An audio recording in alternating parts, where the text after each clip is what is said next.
자, 두 번째 썰 한번 가보도록 하겠습니다. 댓글 컨텐츠고 영상 제목. 장사하고 있는 제 친구도 IMF 때보다 진짜 더 어렵다고 합니다. 폐업하고 싶어도 할 게 없어서 그냥 이러지도 저러지도 못하고 라는 영상에 달린 댓글입니다. 아마 이런 자영업자들 꽤 많을 겁니다. 제 생각엔 분명히 장사가 기울었어요. 장사가 기울었다는 얘기는 도저히 타산이 안 맞는다는 얘기죠. 장사를 이제 장시간 동안 이제 일하는데 일한 만큼 이제 돈이 안 된다 보니까 거기다가 점점 가면가서 매출은 줄어들고 인건비 올라가고 이런 식으로 갔을 때 똑같이 장사해도 돈을 벌기는커녕 까먹는 돈이 많다 보니까 이렇게 해가지고는 답이 없다. 장사 접어야겠다. 근데 마음은 접어야겠다고 생각하지만 실제로 행동을 옮기기 힘들죠. 왜 그러냐? 장사 접게 되면 일단 내가 대출받는 거 있을 거 아니에요. 지금 아마 폐업하려고 하는 분들 중에 빚이 없는 분들 없을 겁니다. 빚이 다 있어요.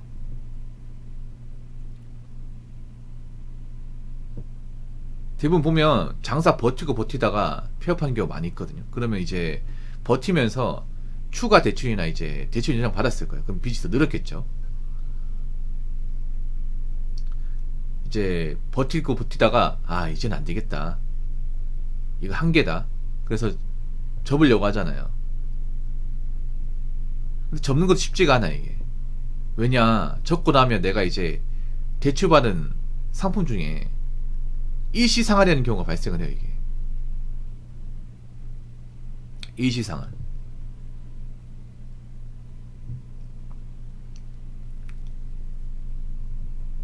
다 줘야 되는 거죠. 다.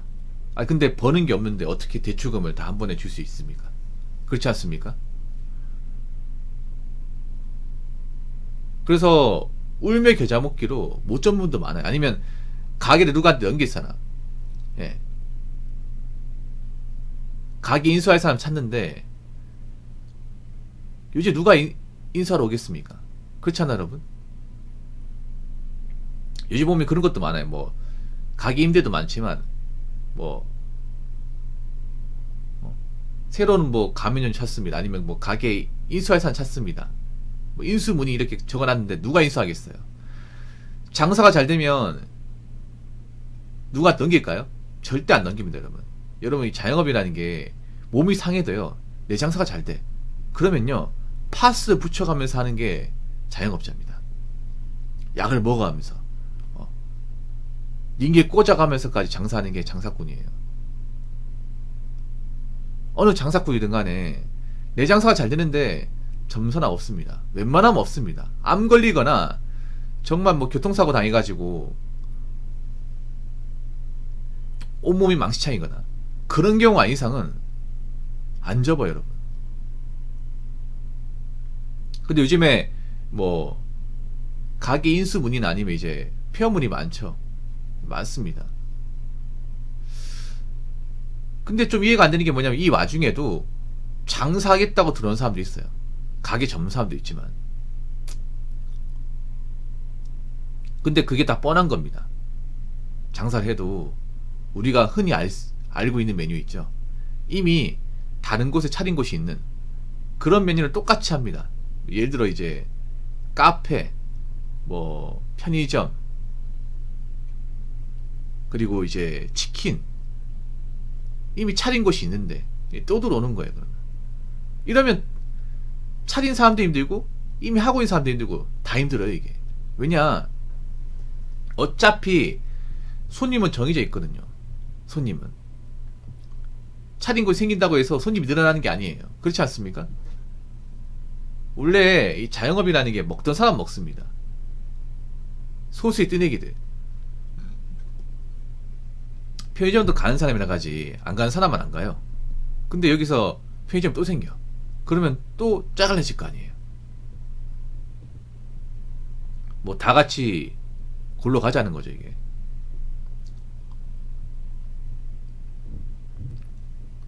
오늘 모처럼 식자재 마트 장 보러 갔는데 손님보다 일하는 직원이 더 많아서 놀랐어요. 하루 멀다 하고.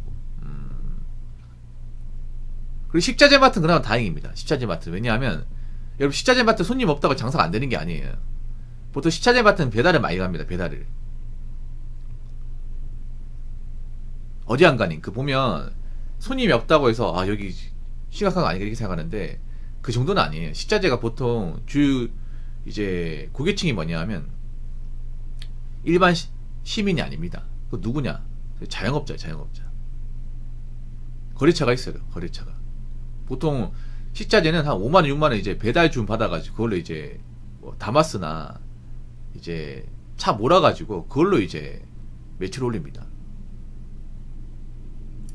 그 눈에 보이는 것까지 판단하면 안 돼요. 우리 식자재가 일반 사람들한테 열린 곳이 아니에요. 원래는 그 가게 하시는 분들, 음식장 사시는 분들, 예. 호프집 하시는 분들, 보통 그런 분들이 찾는 곳이에요. 왜냐하면 대량으로 싸게 많이 살 수 있거든요. 그러다가 이제 식자재 마트 같은 게 생기면서 일반 사람들한테가 열린 거죠, 이게. 물론 식자재도 안 되는 거 있을 겁니다. 찾아보면. 아무튼 지금 시기에 자영업하는 건 제가 봤을 때는 좀 무모한 행동인 것 같습니다. 물론 뭐 그 차리는 분들도 나름의 어떤 경영 전략이나 생각이 있겠죠. 네. 근데 사실 지금은 누구나 흔히 예상할 수 있는 메뉴 가지고 성공한다? 힘들 것 같아요. 왜냐하면 사람들이 뭐 지갑을 닫아버리면 말짱 꽝이지 않습니까? 요즘에 좀 눈에 띌 만한 어떤 이제 반응이 뭐냐면 김밥집이 엄청나게 폐업하고 있다는 거예요. 김밥집. 여러분 자영업자 중에 그나마 이 명이 긴 게 그동안 생존했던 게 김밥집인데 그 김밥집이 가장 많이 폐업을 한답니다. 아무래도 식자재 가격이 많이 오르면서 김밥 가격이 많이 상승했잖아요. 그러다 보니까 이제는 김밥이 절대 만만한 메뉴가 될 수 없는 거예요. 이게. 원래 밥 굶었을 때 그냥 간단하게 끼니 얘기를 할 수 있는 게 김밥이었습니다. 그래서 아침에 출근하는 분들 아니면 이제 현장에서 일하시는 분들이 이제 단체 주문하고 그런 게 많았는데 요즘엔 그런 경우가 많이 없답니다. 이게 단체 주문도 많이 줄어들고 그리고 간단하게 한두 씩 사가는 사람도 많이 없고 그러다 보니까 이제 김밥 매출이 떨어지다 보니까 버틸 수가 없는 거예요. 이게 그렇다고 싸게 팔 수도 없는 거고 그래서 이제 김밥집도 많이 폐업하고 있다 이런 기사를 봤거든요. 그럼 다른 곳은 어느 정도겠어요, 여러분? 다른 곳은 더 심하겠죠, 이게. 자, 댓글 한번 읽어보도록 하겠습니다. 요즘 아파트에 돌아다니는 아이가 많이 줄었습니다. 노령화가 심화될수록 나라 내수 경제는 날아갈 수밖에. 요즘 아파트에 보면 애들이 많이 없다는 건 좀 인지할 수 있습니다. 근데 우리가 이 아파트란 공간을 다시 한번 생각해 볼 필요가 있습니다. 사실 아파트는요, 누가 필요합니까? 보통 가정을 꾸리는 분들이 필요합니다. 가정을 꾸리는 분들. 결혼해가지고 아이를 낳고 사시는 분들이 가장 적합하게 살 수 있는 곳이 아파트입니다. 여러분, 그 아파트 외 분양 그 광고 전단 봤을 거예요. 아파트 지어지면 그 광고 같은 거 있잖아요. 봤죠, 여러분? 보통 우리 동네 아파트가 이제 지어지기 시작하면 이제 아파트 분양하기 위해서 그 그냥 팜플렛 같은 돌립니다. 네, 돌리죠. 지금도 돌릴 겁니다. 봤을 거예요. 그럼 보면 거기 광고에 뭐 나와 있어요? 이제 아파트 이제 그 이미지 그림 같은 게 나와 있고 거기 보면 이제 애들이 뛰어노는 거, 가족들이 나들이 가는 거, 엄마 아빠하고 이제 애들하고 쇼핑하는 거 그런 거 보여줍니다. 그게 뭐예요? 아파트는 가정을 꾸리는 분들, 자녀가 있는 분들이 살기 가장 최적의 곳이다. 그런 걸 이제 의미하는 거잖아요. 근데 지금 우리나라 어때?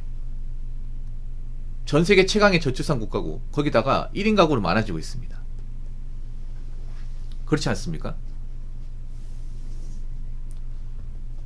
사실 1인구가 많다는 거는 아파트를 짓는 건설업체 입장에서는 좋은 게 아닙니다. 절대 좋은 게 아니에요. 왜냐하면 1인 가구는 솔직히 말하면 아파트가 필요가 없어요, 여러분.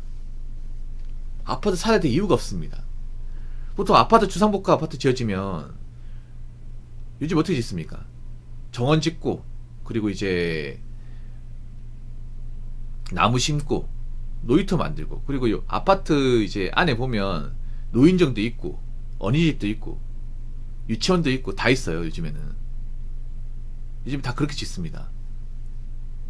근데 혼자 살면 그게 필요합니까? 전혀 필요하지 않습니다. 여러분 지금 아파트 사는 분들 좀 있을 거예요. 부모님과 같이 사는 분도 있을 겁니다. 여러분 솔직히 아파트 살면 동선이 뻔하지 않습니까? 엘베 타고 지하주차장 가가지고 차 몰고 나가 출근하고, 일하고 와가지고 지하주차장에 차 대고 거기다 엘베 타고 그냥 올라가고 끝입니다. 사실 아파트라고 해서 뭐 특별하게 이것저것 누리냐? 아닙니다, 여러분. 오래 살면 그냥 거기서 거깁니다. 솔직히 그렇잖아요, 여러분. 뭐 잘 지어진 아파트나 뭐 오래된 아파트는 사실 패턴은 거의 똑같아요, 여러분. 아파트 펜시스 이용할 것 같아요? 있는지도 모르는 사람 태반이야. 여러분 아파트 사는 분들 중에 자신 하나 아파트에 뭐 독서실이나 아니면 커뮤니티 시설 이용하신 적 있습니까? 없을 거예요, 여러분. 내 아파트 그 시설 중에 뭐 찜질방, 사우나, 헬스장 이용한 적 있어요? 이용한 사람 있을 겁니다. 근데 웬만하면 거의 이용 안 합니다. 신축 아파트도 거의 이용 안 합니다. 요즘 신축 아파트 뭐 골프장도 많이 짓는데 이용 안 해요. 하는 사람만 하지. 이런 거가 많아진다는 거, 그런 게 다 필요 없다는 거, 여러분. 좀 나쁘게 말하면. 굳이 애써가지고 아파트 가야 될 이유가 없는 거죠. 거기다 아파트 비싸기도 하고.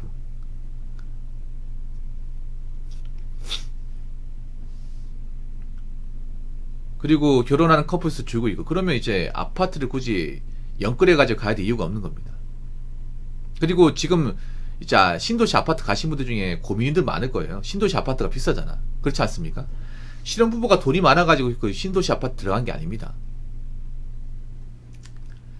우리 신혼부부들이 들어가고 나서 지금 매달 나가는 원금이자를 갚느라 애가 많을 거예요.